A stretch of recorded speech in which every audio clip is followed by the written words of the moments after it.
Halo Sobat Baku Hantam, Menteri Luar Negeri Jerman Annalena Baerbock mengumumkan peningkatan pengawasan di Laut Baltik setelah sebuah kapal Rusia menembaki helikopter Bundeswehr Angkatan Darat Jerman selama misi. Namun bukan amunisi tajam yang ditembakkan kapal Rusia ke arah helikopter Jerman tersebut, melainkan awak kapal Rusia di Laut Baltik menembakkan amunisi sinyal atau amunisi peringatan ke helikopter yang sedang melakukan misi pengintaian. Menurut kantor berita pers Jerman, ya Putin bilang goyang, bos. Putin bilang dor, didor helikopter ente, ya kan? Ya salah.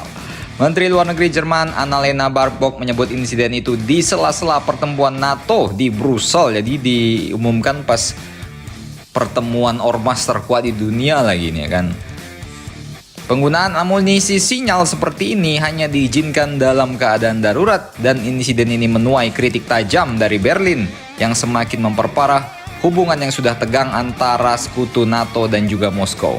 Menurut kantor berita Jerman yang mengutip sumber di Brussel, kapal Rusia melepaskan tembakan peringatan saat helikopter Jerman mendekat saat melakukan operasi pengintaian di atas Laut Baltik. Keadaan pasti yang menyebabkan konfrontasi tersebut masih dalam penyelidikan dan rinciannya masih kurang. Apakah kru kapal Rusia waktu itu sedang mabok ciu bakonang campur vodka? Ya kan, ini jelas merupakan tindakan agresi yang tidak dapat diterima, kata seorang pejabat Jerman. Awak kapal Rusia tersebut dilaporkan menembakkan amunisi sinyal yang biasanya digunakan sebagai tembakan peringatan dalam upaya yang jelas untuk menangkal helikopter Jerman tersebut.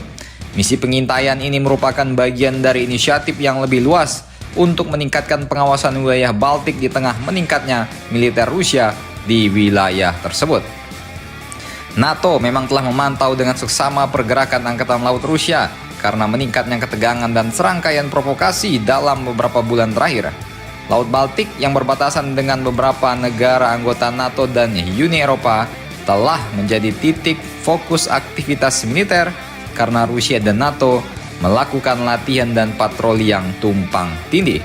Dalam beberapa tahun terakhir, konfrontasi semacam ini semakin sering terjadi, dan pejabat militer Barat memandang insiden ini sebagai langkah yang disengaja oleh Moskow yang dimaksudkan untuk menunjukkan kekuatan dan menentang kehadiran NATO di wilayah Baltik. Penembakan, peringatan, bahkan jika menggunakan amunisi yang tidak mematikan tetap dipandang sebagai eskalasi yang berbahaya. Wah, ini kata pansboynya Rusia, Jerman jangan macam-macam ente bos, ya kan? Nanti Berlin disar bomba, rumah ragil habis, ya kan? Ya salah. Silakan komentar dan baku hantam kalian di mana saja.